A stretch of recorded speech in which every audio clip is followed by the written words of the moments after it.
Hi guys, welcome back, Cal Clash Fitness. Now you know where we are by now, and here we are with another Cal Clash Fitness running tip. Okay, something that's going to make you run better, run further, run faster. And that's something that a lot of people get wrong, and that's how to run uphill. How to run uphill properly. Okay, now if you're already a Vibram wearer, if you're already a 4-foot striker, then you're going to find this a lot easier. If you're a heel striker, then I suggest that you have a look at my other videos to have a look at proper landing, how to land properly under your centre of mass and how to land on your 4-foot. Okay, essentially when you're running along the flat, heel striking, although it's a braking motion, you will get by okay. But as soon as that gradient comes up, you're going to be forced to land on your 4 feet. Okay, so you're going to be forced to land in the correct manner. And if you're used to landing with your feet out in front of you, having that braking motion, no matter if you're landing on your 4-foot or your heel, it's going to be a braking motion. And when the gradient goes up, if you're landing out in front of you, what's going to happen? All the gravity in your body weight is pushing backwards, isn't it? Okay, so what you want to do, you want to be able to use gravity to your advantage even in the uphills, okay, and it's of the utmost importance. You need to be running efficiently. You need to be running efficiently all the time, but never more importantly than when you're running uphill, okay? So what you want to do with your hips, you want to make sure first and foremost that your feet are landing on the 4-foot and under your centre of mass, okay? Now you want to have a slight forward lean with your hips.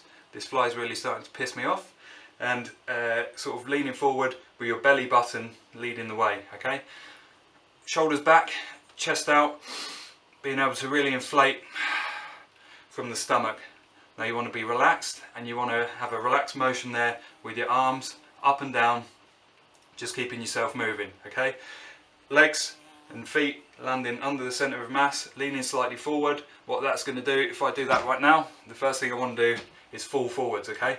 So essentially what you're doing, you're falling forwards the entire way, and every time you land, you're sort of stopping yourself from falling over and keeping that propulsion going. Now when you're running uphill, you want to take slightly shorter steps than you used to, okay? You want to make sure your knees are coming up nice and high, not ridiculously high, so you're not like bringing them above your waist or anything, but your knees are coming up higher. And with your strike, you're landing a little bit harder than you normally would, okay? So you're really digging in slightly more under your centre of mass, okay? And then you're obviously kicking back just the way you normally would up the hill, okay? And you're keeping that relaxed, very short, choppy strides up the hill, making sure your knees are kind of coming up nice and high. Okay, and that's going to keep you moving, keep gravity sort of pulling you forward towards the hill rather than pulling you backwards, okay? So if gravity's pulling you forwards, it's immediately easier. If you're landing your feet in front of you, gravity's pulling you back and it's 100 times harder. Okay, so you want to keep that quick, choppy, short stride that's going to push you forward rather than pull you back, okay?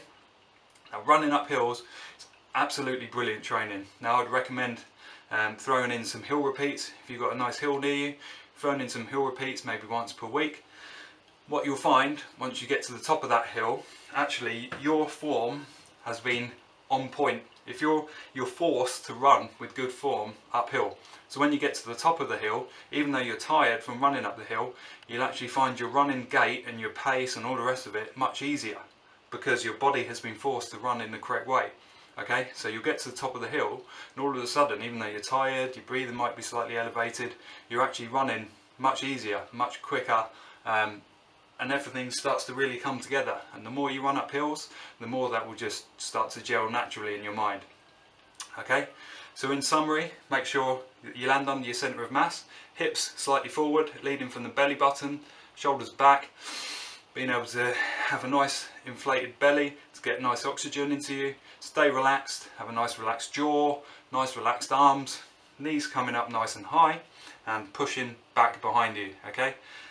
If you start to get out of breath, then more than likely you're overstriding, you're muscling your way up the hill rather than just sort of loosely spinning up the hill, short choppy motion, let gravity actually pull you up the hill, okay? It's a technique.